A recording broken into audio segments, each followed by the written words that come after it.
Hey everybody, it's Tim and Steve. Steve, how are you doing tonight? I am doing really well. How are you? I am good. We are talking about vampires, everybody. Everybody loves vampires. This is going to be such an interesting conversation. It is. I've actually been really looking forward to this because I think everybody likes vampires. I, I don't you think? Like I, thinks they're cool and I just think it's a thing. well, I mean, we're introduced to vampires at a young age on Sesame Street, and then they're like a part of our life forever. So, wait, that was your introduction to yes, vampires with Sesame the Street? Count. You're younger than I am. So you start with that, and then you just. I was Dark Shadows. I remember. That's how old I am, everybody. So we'll get back to that, I'm sure, at some point. Because I raced home from school to watch Dark Shadows as a elementary school kid. That's a long time ago. To watch Sesame Street and watch the Count. So okay, it's a whole other conversation. Right. But we're going to have AP Sylvia on here in just a minute, who is an expert in vampire lore. And we're going to ask him a ton of questions. And of course, we want you to ask questions. All right, everybody. So let's bring our guest star in. Hi, EP. How are you? Hello. I'm doing well, thanks, Tim and Steve. How are you? We are great. Thank you so much for joining us tonight. To Tim's point, we've been very excited to talk to you just because this is something we've never covered before in House Calls. But before we dive in, I'm just wondering if you could introduce yourself briefly to us and everybody watching, a little bit about your background and what it is that you do. Sure. So my name is AP Sylvia. I have a long time had an interest in sort of supernatural beliefs and folklore. I am the author of a nonfiction book called Vampires of Lore: Traits and Modern Misconceptions. I've also had some articles I've written about vampire type things published in some print items, and I run a website called locationsoflore.com where I talk about different places I've visited that have perhaps folklore or legends or just kind of spooky stories attached to them. A number of vampire places, as well as a number of other aspects of beliefs and folklore as well. So I enjoy it all. And I have to say, when I first found your website and was looking through it, I had to look at your Florida tab.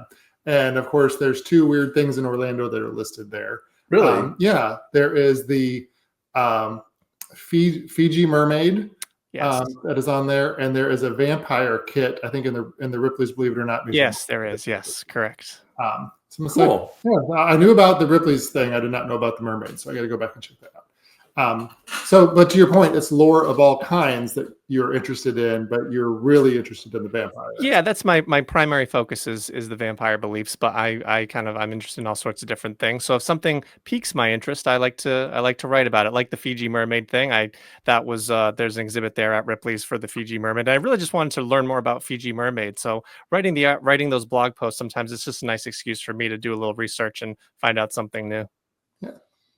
So when did you first get interested in vampires? You talked about already being interested in all the paranormal stuff, but have you always been like a big vampire fan? How did that all start? Not sort of especially. I've always been interested in supernatural things ever since I was a little kid. My mom bought me this book about ghosts from like this children's museum that she used to take me to.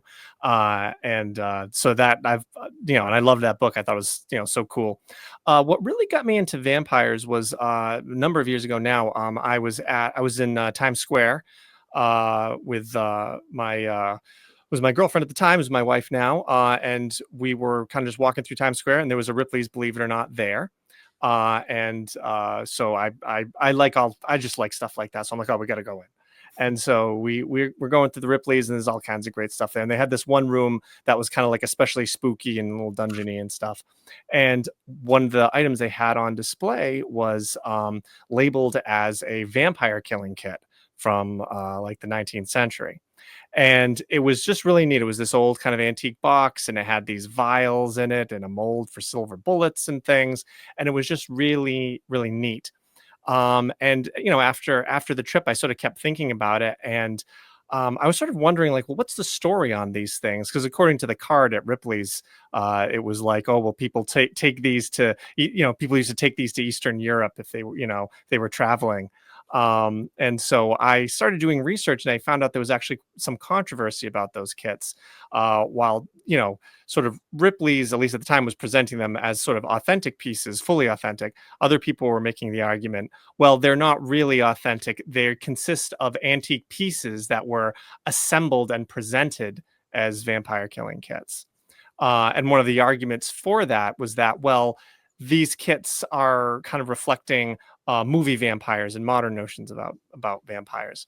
And so that kind of statement then got me on the track of, well, what's the difference between a movie vampire and an actual like vampire belief? Like what, because we see all these movies and we kind of assume we know what a vampire is, but clearly there's some difference. And I had watched some documentaries in the past where I had sort of kind of been introduced to that idea that there were differences, but then I was like, well, what's the story? What I want a list of all the things that I think of about vampires, and is it accurate? Is it not? What's the deal? And I couldn't really find that list, so I started researching it and ended up with the book. Well, and, Wow. and I think that's an interesting question. Are vampires real? But the way you kind of phrase it is like the mythology is very real. Yes. To vampires. Everything. I think every myth is tied to a grain of truth somewhere. And I know there was a very strong belief about vampirism, but it's like you said, it's not like what we see in the movies now. No, it's not. And I mean, certainly vampires were real in the sense that they were believed to be real, and people acted accordingly.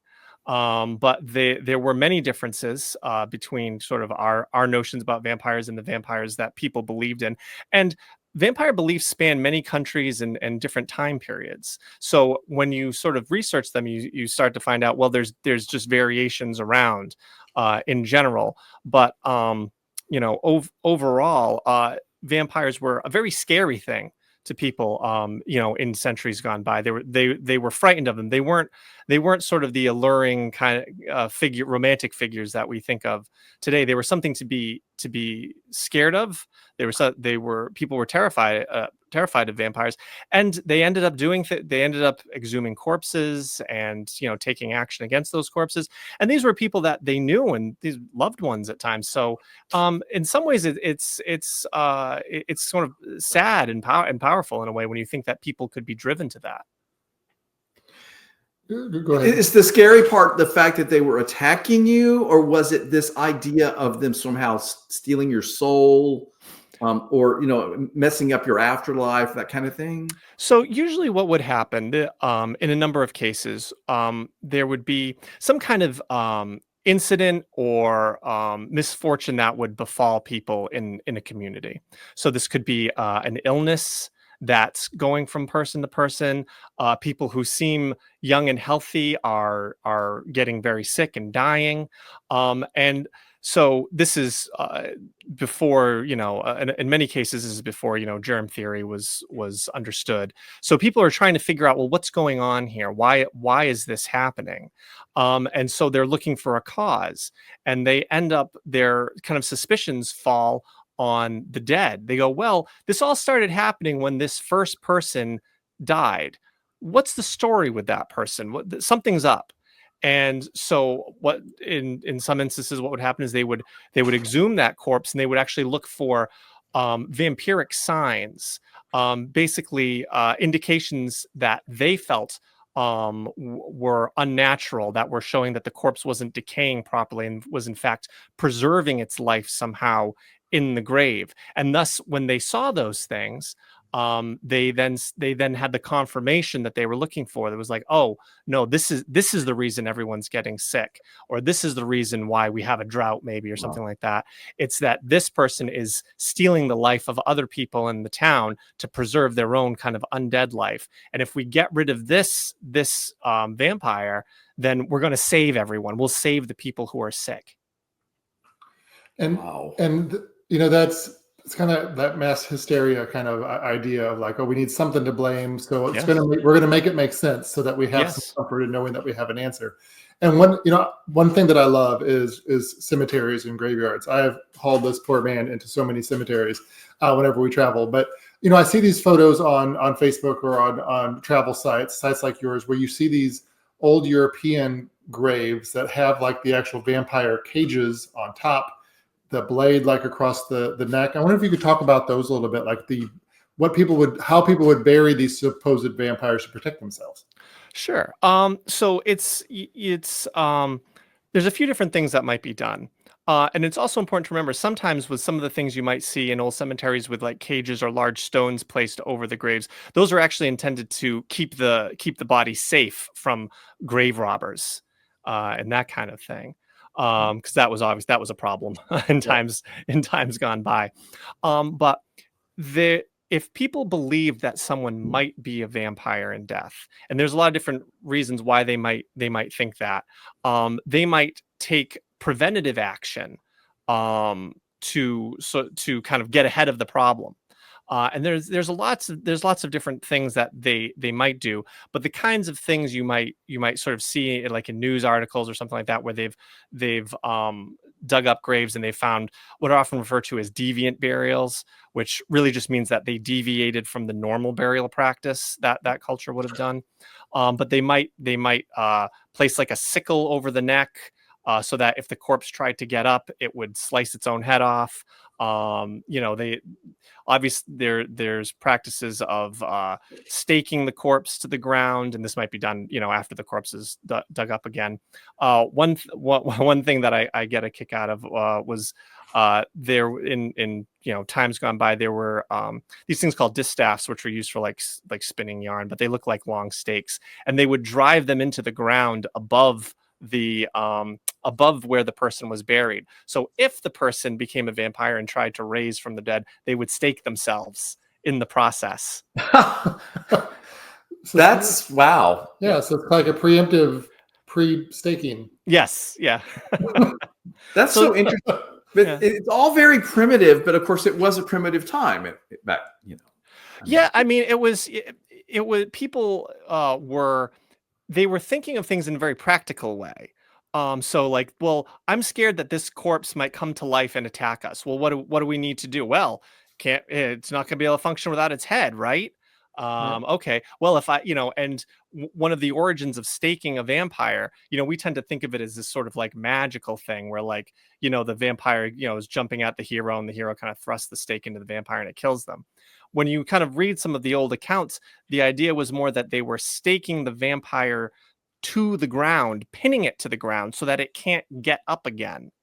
So some of the things were sort of done in kind of practical ways to sort of keep the vampire at bay. And really the one way that if their other methods didn't work, if they thought that they were being kind of harassed by this vampire, is that they would burn the body and just reduce it to ash. And then there's no more body, there's no more vampire. Problem solved. Yeah. Wow.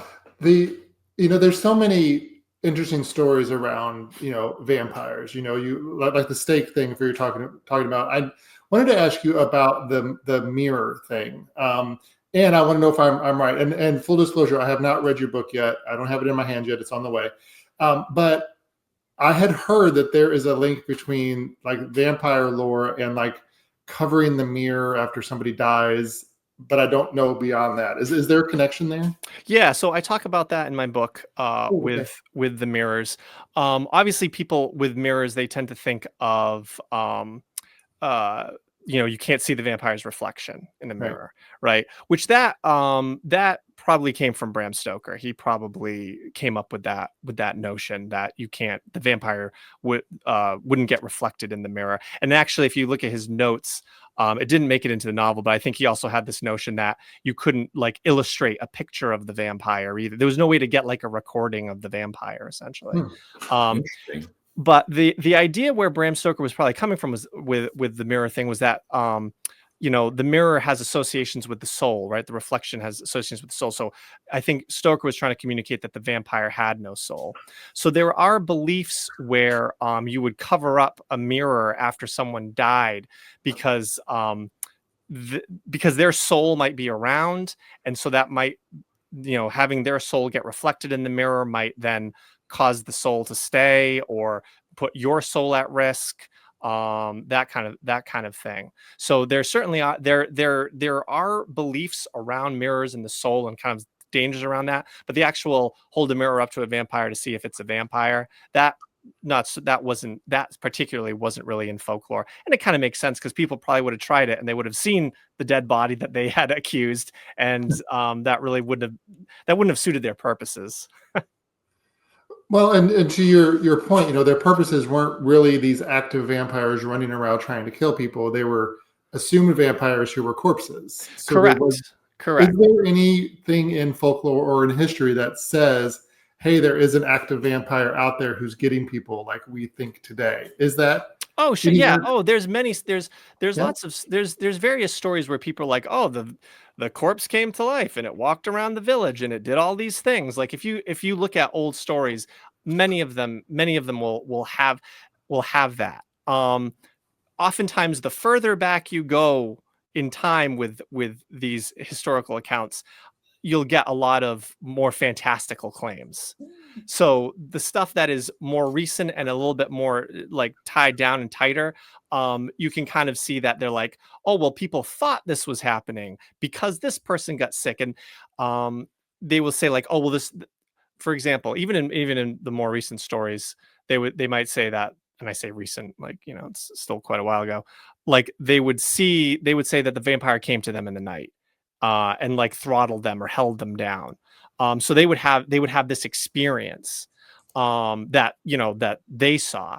But then when you go further back, then you have these like, oh, well, it was wandering around the town and it was attacking people and all this. So yeah, that happened in various tales. So how much of what we read in Bram Stoker's Dracula story, how much of that is from folklore and how much of it was just his imagination? Like, was the part about flying around as a bat, was that new or was that in the old stories too? So it's interesting. For the longest time, people thought that Bram Stoker invented the turning into a bat. In folklore, vampires are actually thought to turn into lots of different animals and things, but weirdly, bats just kind of never made the cut. They're just not mentioned. They turn into like mosquitoes and all sorts of other things, but not bats for some reason. Well, there was one where it turned into like dogs. That was a common one. They turned into like dogs. And you kind of probably get werewolf associations with the vampires turning into dogs. And there was one where it turned into a big hen, which I find that's kind of a fun one. Yeah, like a hen. Well, yeah. I mean, if you ever had a hen come at you, well, that's true. That's probably pretty terrifying. I've never have, but I don't want to. Like that looks pretty terrifying. So I could see somebody getting wound up about that. I can see that. Yeah, but in my book, I do mention that there was a scholarly article where they did actually find a couple references that did predate Stoker. So he can't claim to have invented the turning into a bat, but he certainly popularized it. Yeah. Well, and he did so much for the lore itself. I mean, everybody knows who Dracula is. He made vampires, a cultural phenomenon that still is around today. Yes. But I find it interesting that almost every vampire story we hear is connected to Europe or Eastern Europe. Are there other lore? Like, of course, New Orleans has its vampire legends and things, but it was like imported from there, I believe. Are there other parts of the world that have these similar stories? Many parts. So I think we often think of Eastern Europe, I think A, because of Bram Stoker, and B, there were some articles published in the 1700s about some of the practices that were going on in Serbia, and that kind of captured a lot of attention in Europe. But so certainly Eastern Europe. But you sort of Poland, Russia, you start spreading the sphere out. Greece has a very strong tradition of vampires called the Vrikalakas.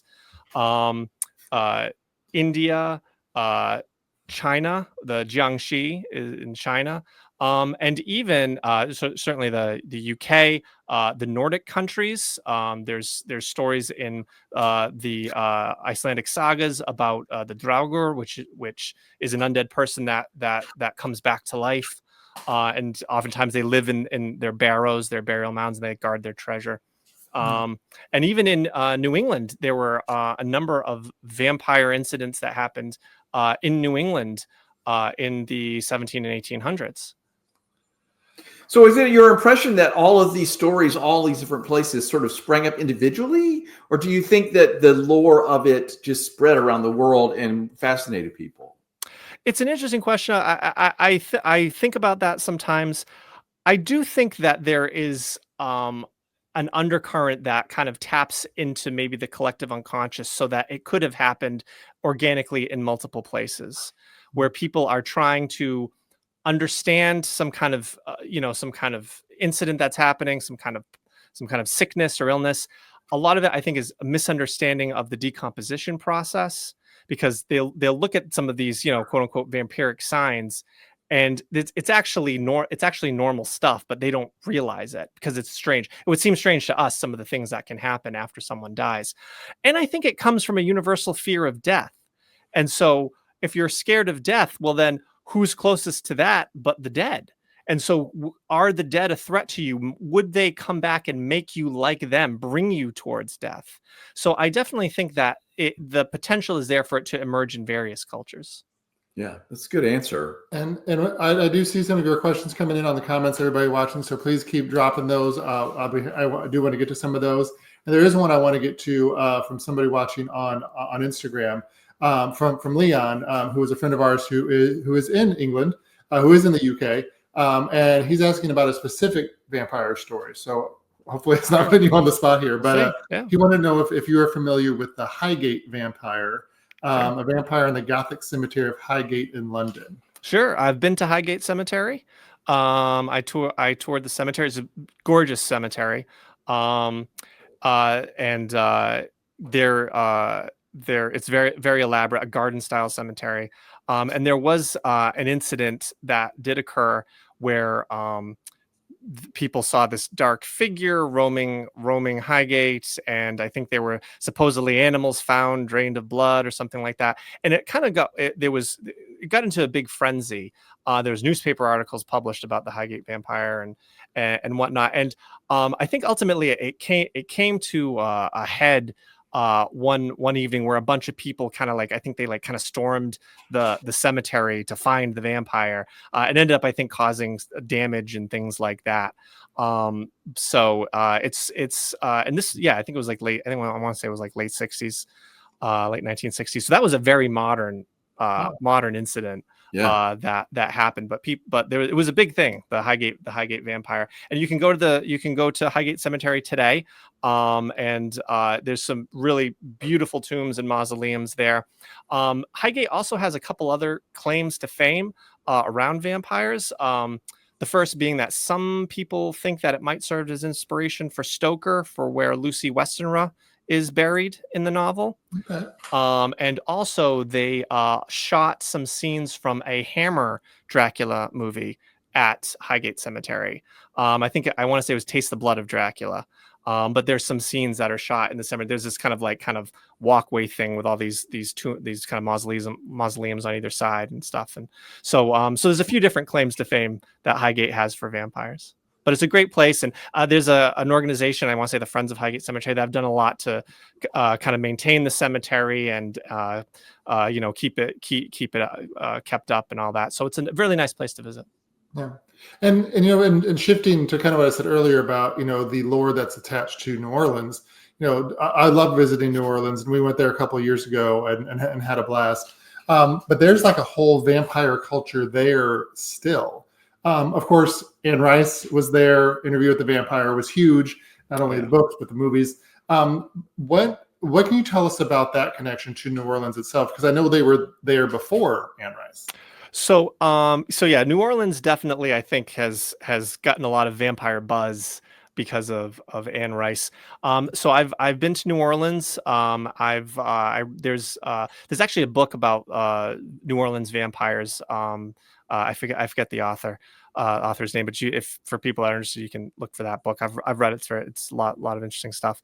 And I went on some different tours, some vampire tours there and stuff. And there's a few kind of key stories that are associated to vampires there. Probably the most famous, probably one of the most prominent ones was they're called the Casket Girls. That they came to. They were these young women that were brought to New Orleans from France during the colonial period, essentially, when they were trying to build up the town, and they were trying to get people to go there. And so, as the story goes, these girls showed up, these young women with these large trunks that are kind of the size, that were reminiscent of caskets, and they were brought to New Orleans, and they were dormed at the top floor of the Ursuline convent. And then, supposedly they were turned out they were vampires, and they were, sucking the blood from the townsfolk. And then they were the windows of the top floor were hammered shut with like silver nails, or something like that. And so it's a great story. I actually have a whole article about it on my website where I kind of dive into a bit, and I sort of talk about where that might have come from. And I think some of it was misunderstandings of like what a casquette is, which is actually like a small box, not like a large box, Right. and that kind of thing. But I toured the Ursuline Academy. They did not mention that they had any vampires on the top. The Ursuline Convent, excuse me. They didn't mention they had vampires on the top floor or anything. It was very, very lovely place to visit. But that's a very popular story in New Orleans. And another big one is Jacques Saint Germain, which he was this supposedly kind of eccentric, affluent fellow who had all these parties, but you never saw him eat. And he had these stories about being hundreds of years old. And so people link him to the Count of Saint Germain, who was known in France in like a century prior. And so then there's this whole sort of account where this woman escapes his Jacques Saint Germain's house, and she claims that he'd been attacked. She had been attacked by him, and he was trying to drink her blood. And the cops show up, and he tells the cops, "Oh, I'll come by the police station tomorrow, and we'll get this all sorted." And the cops, trusting this well-known fellow, say, "Of course, monsieur." And then the next day he's gone, and they go to his house and look it over, and they find lots of bottles of wine that were actually filled with blood. Nice. Yeah, but I looked into that one a bit too, and other people have, and it doesn't seem like no one can seem to find that this person lived in this house at this time. But I went by the house. It's a private residence, but it's on like tours and things like that. But you can read that article as well on my blog. It's funny. That's a super popular article on my website for some reason. When I look at the stats, that one always has like a ton of hits. So. And That's such a good story. Yeah, and speaking of website, locationsoflore.com is where you can go and read all of this. Everybody. How has there not been a Saint Germain vampire story, like movie? I think someone might have done some novels or something. Okay. But I don't think I'm not aware of any movies about him. They might have included him in some other kind of supernatural show or something. I don't know, but he's an interesting character in and of himself, just like the actual count. Well, yeah, the supposed count who lived in France. He was kind of an interesting guy. He was like an alchemist and stuff, and he got arrested as a spy. And I talk a bit about him too. He was an interesting guy as well. So. Well, this reminds me so much of like, the witch trials. If you don't understand somebody or somebody's outside of the norm, something must be wrong with them. So they have to be a vampire. So that's an interesting take for me on all of this, because I think we still do that today. Not that we point at everybody and say they're a vampire, but if you don't fit into a mold, you're like an outcast. You're dangerous. Yeah, you're dangerous. Absolutely. There's a lot of parallels between vampires and witches. I actually have one of the chapters in my book talks about witches and vampires and some of the overlap in beliefs around them. But when you look at some of these kinds of incidents with say, accused witches versus accused vampires, they can follow similar kinds of patterns where, the people think something is amiss. They're looking for someone to blame. And so they kind of target someone. And in the vampire instances, well, the person's dead. So at least, nothing, I'm sure it's very traumatic for the relatives involved, but it's, at least that person isn't around anymore. While in witch trials, those people are still very much around. Right. But there's certainly, quite a bit of overlap. And with some of the vampire lore, like the things that, would make you a supposed vampire are like some of the things that might kind of make you, make people suspicious about you. Like they thought if you had dealings with black magic or something like that, if you were, into sorcery, like, oh, well, you might become a vampire when you die. There were beliefs where people who were witches in life would become vampires in death. And so it was actually like in Romania, the strigoi, like they were living strigoi and then they were dead strigoi, and the dead ones would teach the living ones magic and things like that. So it's kind of like all one life cycle. So yeah, Wow. there's quite a bit of overlap. Yeah. That's really insightful thing to notice. So I wanted to ask you, like, what most, like myself and most people, I think, know the movie stuff the most, right? We've seen all these very romanticized versions. So I guess my first question around that would be, as someone that studies historical vampire folklore, right, and the lore of it all, do you find that just frustrating, and are you mad about it, or are you like happy that there's still at least entertainment that's keeping this thing alive, like this idea alive? Like, where do you come down on how you feel about all that? I don't get too worked up about like, well, that's inaccurate or whatever. I mean, the romantic vampire came out was born out of 19th century fiction. And the Gothic novels, and it oftentimes it sort of pinpoints on this one guy guy Polidori, who wrote this novella about a vampire, and this vampire was this suave kind of sophisticated person who had this kind of damaging effect on people around him, and he probably based it off of Lord Byron, the famous poet, and because they knew each other, and Polidori had been Byron's personal physician, but they didn't get along. But at any rate, so it's been around a long time, and so the 1800s kind of took it in a direction with Gothic fiction, and then you get into more modern times. Dracula coming at the end of the 19th century, and then all the Dracula adaptations that happened coming into the early 20th century with the movie, the Universal films and things like that. So it's been going on a long time, and the way I sort of view it is vampires are kind of doing the same thing they've always done. Is they're fulfilling some kind of need that people have. It's just that the need has changed over time. Like, people needed some kind of rationale for why something bad was happening. They needed some explanation for that. We don't need that anymore. Then the vampire. So then in the 19th century, the vampire moved from kind of like the rural countryside to kind of high society, and was infiltrating parties and circles of people. And so then that was like that was kind of a new threat and a new way of, oh, well, you need to be careful out there and stuff like that.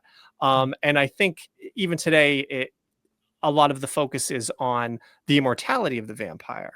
So we're still trying to we still have this uncomfortable feeling around death, but now we look to the vampire not as something that's going to bring you to death, but it's something that could extend your life indefinitely, and you could live forever, as with the vampire, right? Like, that's kind of this alluring quality that you see in movies, but at the same time, the vampire is cursed in some way because of it. So I think that's maybe our own kind of sort of subconscious telling us, well, that's an unnatural way to be, that there's a price to be paid for those sorts of things. And I'm glad you brought up the immortality thing, because you're right. I think that is one of those questions that we all ask ourselves. If we could live forever, would we want to? Yes. And would we want to with those conditions? You can't go out in the daylight, all this stuff that comes along with that. It's like a little psychology lesson, I think, for us. Do you really want that? Absolutely. But that's what's so interesting about it. I think that's why we all resonate with this. See, and this is why I was so frustrated. What was the movie with Winona Ryder that drove me crazy? Is that Bram Stoker's Dracula? Yeah. Like, that drove me crazy, AP, because all of a sudden he's walking around during the day. And I was like, to me, that was like the fundamental thing that was his curse, right? Like, that you're only in the moon. Like, that really made me upset. Yeah, you're like, this doesn't make any sense. I mean, so I'm really invested in the version of it that I grew up with. That because that's really important to me, that he can't be seen during the day. And so I was really angry at that movie that they took that piece away. So so a few things I can say about that. One, that that happens in the novel as well, right? That Dracula can walk around during the day. What? In what mom? In the In the Dracula novel? Yeah, he doesn't. The Oh. sunlight doesn't kill him in the novel. He can still go around. Really? He can still go around. Yeah, yeah. It's not. I don't It's remember that. I guess I just put my own belief system on the book then. That could be- sure. It's actually funny you mentioned that. People often do that with Yeah. when they read like old vampire accounts and things. They'll interpret things certain ways based upon their preconceived Really notions good. about Yeah. what a vampire is supposed to be. So in vampire folklore, sunlight doesn't kill vampires. It doesn't it doesn't happen. There's some accounts where people say, "Oh, it was noon and I saw the vampire walking down the road. Got to watch out," you know. Wow. At best, there are some accounts where the vampire becomes lifeless when the sun comes up. But that doesn't mean they're dead or anything like that. It just means that they're kind of inanimate until the sun goes down again, and they're going to come back to life again. And honestly, when you think about it, it makes sense that people wouldn't believe that sunlight would kill vampires because, imagine you're in this grip of panic. Your children are sick, your neighbors are sick. You're digging up this person. You need to put an end to this threat. Are you gonna go through the trouble of digging up somebody and then just like, all right, we'll leave him out in the sun for 10 minutes and now bury him again, right? Yeah. Like, there's not a lot of catharsis with that, That's true. right? Yeah, but I think that's so cool. It's so cool that this touch of the sun would like dissolve. I don't know. I love that part of the legend. Yeah, it was actually the first vampire to be killed by sunlight was in the film called Nosferatu, 1920s. You've probably heard of the film. It's the silent black and white impressionist German film. A remake is coming out, I think, on Christmas. Yes. That's right. Yes. We'll be there. I want to see it. We have noted that in Yes. our household. In the household. It's on the For calendar. better or for worse, everybody. It's on the calendar. And in that film, the vampire dies when the sun comes up, and he does this kind of dramatic pose. And, I can't wait. and so in the original movie, I assume I don't know if they'll put it in the new one, but that was the first time a vampire was killed by sunlight, was the 1920s. So I want to ask, you know what, we don't want to keep you on here too long, and I still have so many questions. And Kelly, I see your question too. We're going to get to you in just a second. I want to talk a little bit about the whole drinking blood aspect, because that is across, I think, all vampire stories that I've ever seen or read is the drinking of the blood. And you have these modern day people who say they're vampires and they do like this blood exchange thing. Yeah, like they think it's cool to be one. Yeah. So I was wondering if you could talk a little bit about that part of the folklore, because that is in every vampire story, if I'm right. It's a very, in our modern notions, it's kind of an essential piece of vampires that they drink blood, right? That's pretty standard. So when you look at folklore, blood drinking is there, but it's not there all the time, and it's not necessarily a key component. A great example of this, there was a case, Serbia, 1720s, guy by the name of Peter Blagojevich passes away, and people start getting sick, and they dig him up. And when people are sick, they're saying that he came to them in the night and like throttled them, like, so he like climbed on top of them and kind of strangled them, right? That's what they're saying he did, which is sounds quite a bit like it sounds like sleep paralysis, or it even sounds like other kinds of supernatural incidents that people have had, whether it's the succubus, or even experiences with like aliens or UFOs, right? Like the kind of like something was holding me down, right? Yeah. And I couldn't move. But so in this story, they're saying, oh, well, this vampire, he came, he throttled me, he nearly like squeezed the life out of me or whatever. And then they dig up his corpse, and they see blood around the mouth of the corpse, which is a normal thing that can happen. And only then in the account does it then say, oh, they saw the blood and they said that's the blood he's drunk from his victims. So the blood drinking wasn't actually mentioned until they exhumed the body and saw that. Before that, he was just kind of like attacking people. Oh wow. Yeah. That's an important little twist. Yeah. So they saw that, and then they were like, oh, see, like they're putting 2 and 2 together there. So there are a number of accounts where the vampire, there's one account from that I like from Britain, where the vampire would attack people in the streets. So everyone stayed home, but then they said that the vampire's breath poisoned the air and caused a plague. But then when he's dug up by these 2 brothers, they pierce him with the shovel, and all this blood comes out, and they say, oh, he was filled like he was like a leech filled with the blood of many people. So again, the blood drinking wasn't mentioned in the first part of the story really, but then becomes important when they are looking at the body. So blood drinking certainly is present. What they're seeing is that they see this blood, so therefore it must have been consumed. It's not part. They're making sense of things. Yeah, they're like, well, surely this must be the case, because in their mind, like, you shouldn't have any liquid blood in a dead body after so much time.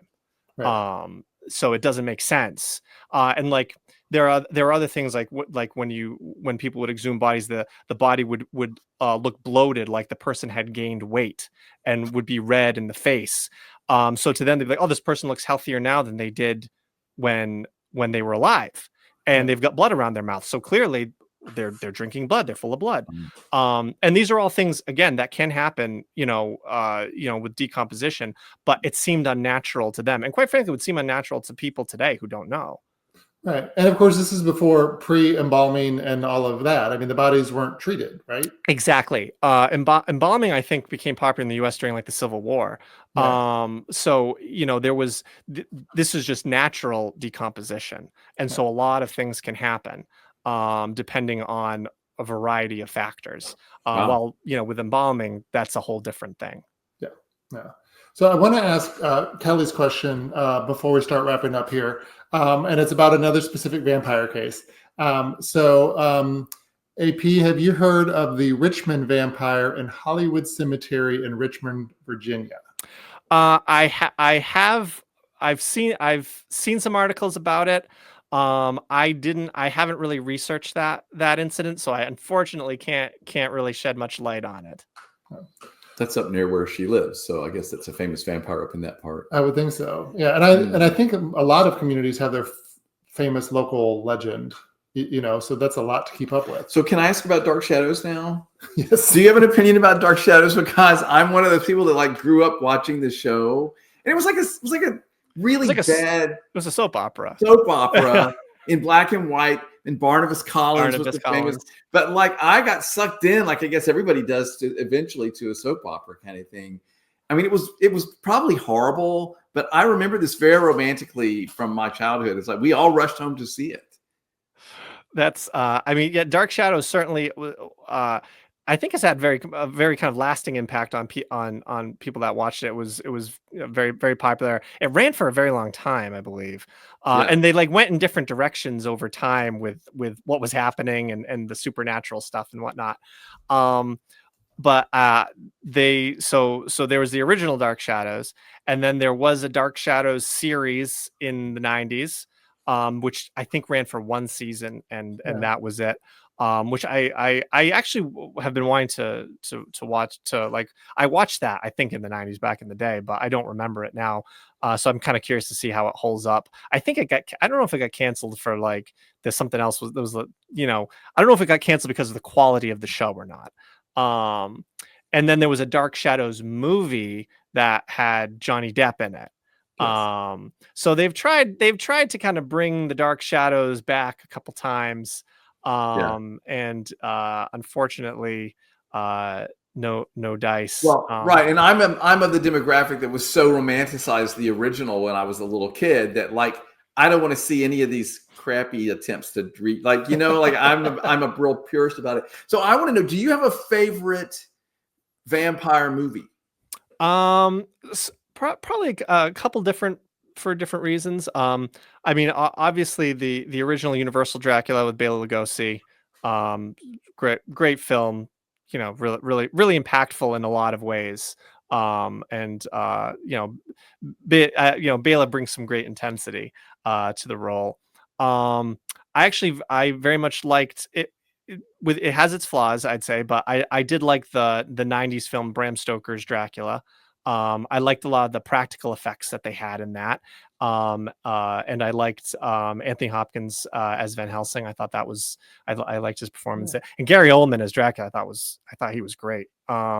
So there's I like that one. And if someone's looking for a recommendation, the original Nosferatu from the 1920s, it's a silent black and white film, but it's kind of neat to watch. It's got some, for the time, some pretty striking visuals. And I haven't watched it in many years, but it's, you have to sort of be in the mindset to watch a film like that. But it's a classic.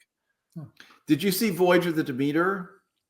Yes, I did. Yes. Because we liked that. We enjoyed that a lot. Yeah, that was I like the atmosphere of that, and that was it had a kind of lot of the sort of the intensity of the moments there, and kind of the dread. I thought they did a good job. So that was certainly it was a fun film for sure. Well, and when we read the novel, that chapter from which that movie is the best chapter in the book. I mean, it's just incredible how exciting that chapter of the book is. Yeah. So it didn't shock me at all when I saw that there was a movie. I was like, well, that's exactly what I would want to film, like that voyage and the reading the captain's diary. I thought was just the most exciting thing in the novel. Yeah. No, it's I like that. That's a great part of the novel where like the ghost ship shows up and they find out what happens. And I also like the part where Harker is he's stuck in Castle Dracula. Yes. That's those earlier part of the book where he's stuck there. I really like. And it's the thing I kind of like about that too, it sort of shows you how, because of sort of politeness and societal rules, you can kind of just end up in a position that you really shouldn't be in. But he's just too polite and he's too responsible to like ever be like, no, I'm not going to do this. And he just winds up stuck because of it. So it's sort of funny. Like he was his own worst enemy in a way. Right. But that's why I love classic novels. I read a lot of Dickens, for example, and I love that there's a lot of those kinds of situations that happen because everybody is being very careful of their manners and there's all these rules. And it gives authors an excuse to put people in really interesting situations. People would be just like, no, I'm out. Yeah. It's like, no, thanks. And I think that's why I love those books so much, because there's a lot of rules that really drive the action in a very logical, fun way to me. So I just got finished reading a Dickens. Sorry, I waxed through it. So as we wrap up here, AP, I know that your book I think it's available in hardcover as well as in a Kindle edition, if I remember looking right. I know we have the hardcover on the way. The hardcover, I actually don't think there's a Kindle edition. That's actually something that I've been meaning to talk to my publisher about to see if there's interest in doing a Kindle edition. But last I checked, I don't think there's one. So there's just the hardcover available on Amazon, and you can also buy it on BarnesandNoble.com. And if you go to a local bookstore, they could probably order it for you as well. And from and again, full disclosure again, I don't have it in my hand yet. It'll be here soon. But from what I've read, it's a beautiful book, beautiful cover, and it's also illustrated, right? There's some artwork inside. So here it is. So the publisher did a wonderful job with the book. It's hardcover. It looks very nice. There's some kind of interesting pictures in there as well that kind of add some kind of cool effect to it. So I'm obviously biased, but I think it's a very giftable book. So if people are looking to, if you have a vampire fan that yeah, can you hold it up again? Sure. And of course, this will be part of our library here at Phantom History House. So I guess you're welcome to browse through it as well. Absolutely. So the next time you come visit us, everybody, and stay, you'll be able to peruse that book for sure in our library. And of course, we are in the age of social media. So AP, if people want to connect with you on social, where can they find you and what do you go by? Let's see. So I am on Twitter, AP Sylvia Writes. I'm on Instagram, AP Sylvia. I'm on Facebook, AP Sylvia Writes. And I'm also now on Blue Sky as well as locationsoflore.com. And all those links you can find to all my social media on locationsoflore.com, my website. Awesome. Cool. Well, we talked a long time. We kind of kept you longer than we expected, so thank you for being such a good sport. This is interesting. I could keep going, but we're not going to keep you anymore. But this is really interesting to me. Yeah. Well, maybe we'll. I didn't expect it to be quite so much about digging up bodies. There's a lot of that, but I understand. Someone's not going to sleep well tonight. It's implicit in the topic, but that really creeped me out. Like every time we talk about something I don't know anything about, I'm always like super creeped out about some part of it. You're welcome. I guess this is all creepy stuff, right? It is. It is. And the fact that people truly believed that it was the truth because there was so much misunderstanding. Absolutely. How does a body decompose? Well, they didn't know because you couldn't dissect one to figure out how it all worked. And, so there's so much history connected to all this. And it's also sad because it points out a lot of cruelty around the fear of people that are different from me, say, and like everybody's fearful of others and the way that they attribute that and treat people. Yeah, I mean, I think that's one of the themes of these topics. Yeah, it is sad. And there's many accounts too where the only reason that they're digging the person up is because they died of this and they were trying to figure it out as the first person. So you had instances where